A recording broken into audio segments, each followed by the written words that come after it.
far as China is concerned, it's probably over. I mean, they don't want to part with any of it.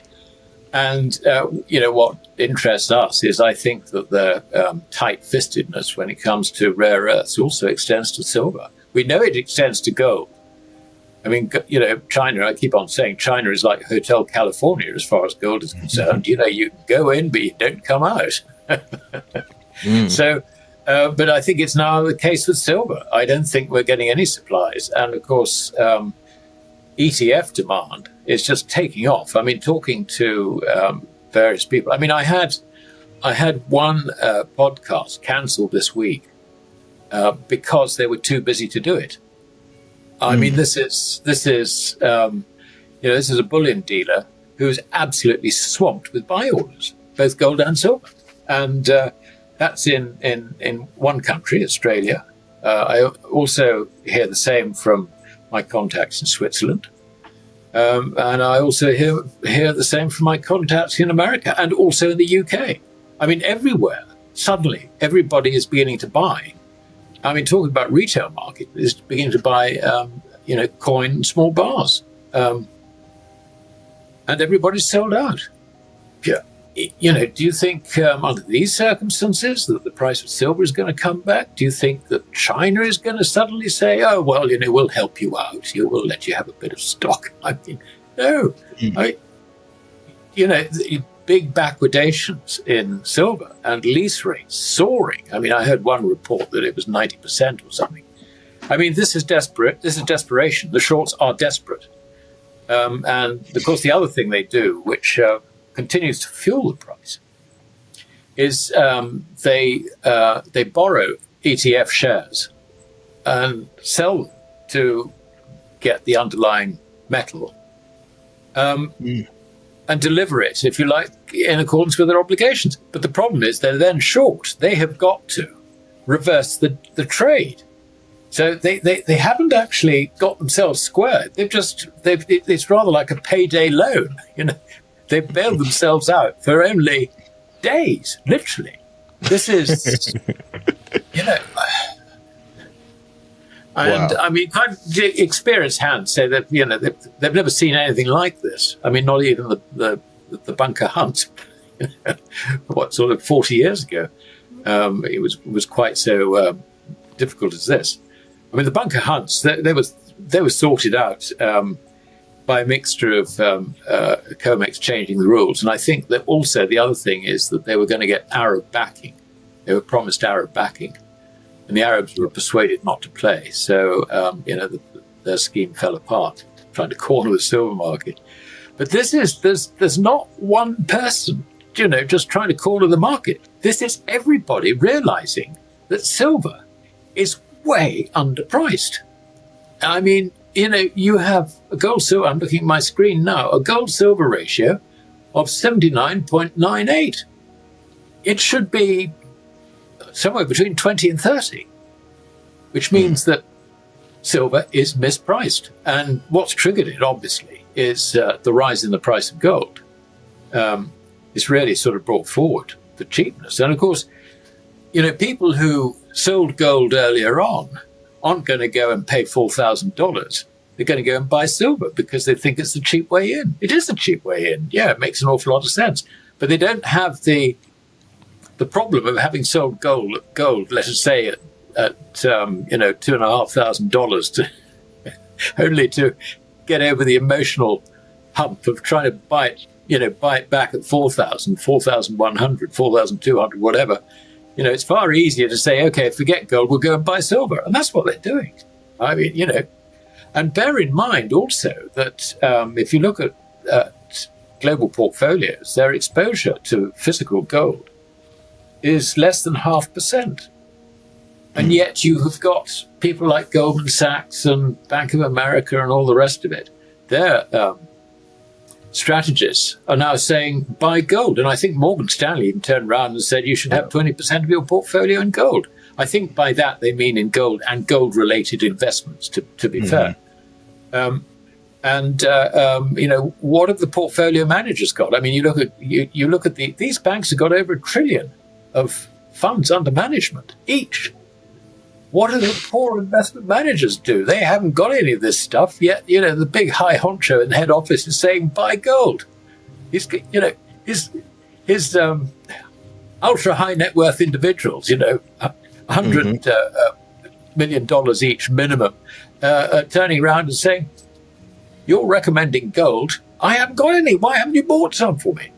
So you can see that we're into the realms of peer pressure here, and this isn't something that's going to stop, if you like, because I was reading.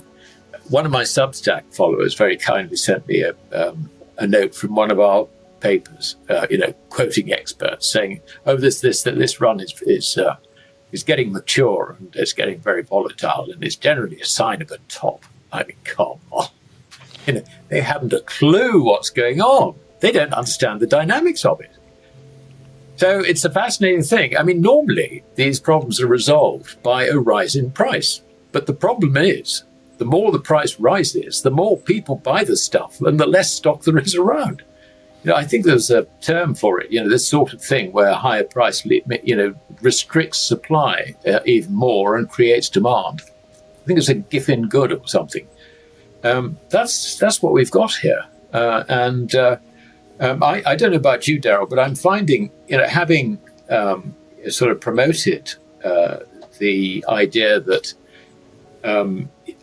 gold is a safe haven away from collapsing credit, I'm finding more and more people are now talking in that vein, which pleases me because people are beginning to understand why they should protect themselves. But it is interesting that I think we're just in the beginning of this. I really do. Bear in mind that in the early days when China embraced capitalism or markets, if you like, its main export market was America. They had a massive, massive trade surplus on America, particularly because a lot of American corporations set up their manufacturing businesses in China. So this was American business, just relocated to China. Now, that's gradually declined. And when President Trump took office, that decline actually accelerated. And now, from being such a dominant part of China's exports, America accounts for only about, less than 10%, and it's still declining. So that's the background, if you like. You have President Trump threatening this tariff, that tariff, and all the rest of it, and really being pretty capricious about it. There's no sort of certainty. You can't deal with a man who keeps on changing his mind. So from President Xi's point of view, he doesn't really give a damn anymore. What's the point? So, it was becoming quite clear that America was just, not playing ball with anything. And in the race for technology, which is actually very, very important, China decided, okay, if we're going to win this race, then we've got to make sure that our competitors don't have rare earths. So she announces restrictions on the export of rare earths. Trump blows his top and says, "I'm going to add another 100% tariffs on, And President Xi goes, literally. The markets, when Trump tacoed, Trump all chickens out. When he tacoed, this has got to be a new word, hasn't it, in the dictionary? What did China do? Did they say, as Trump hoped, "Oh, thank goodness for that. He's being realistic, he's being sensible. Now we can negotiate"? Did they? Hell is like. It just said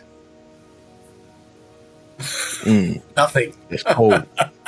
Absolutely it's cold, nothing. And they're not going to change. They're not going to change their policy, if you like, of starving the West, and particularly America, of rare earths.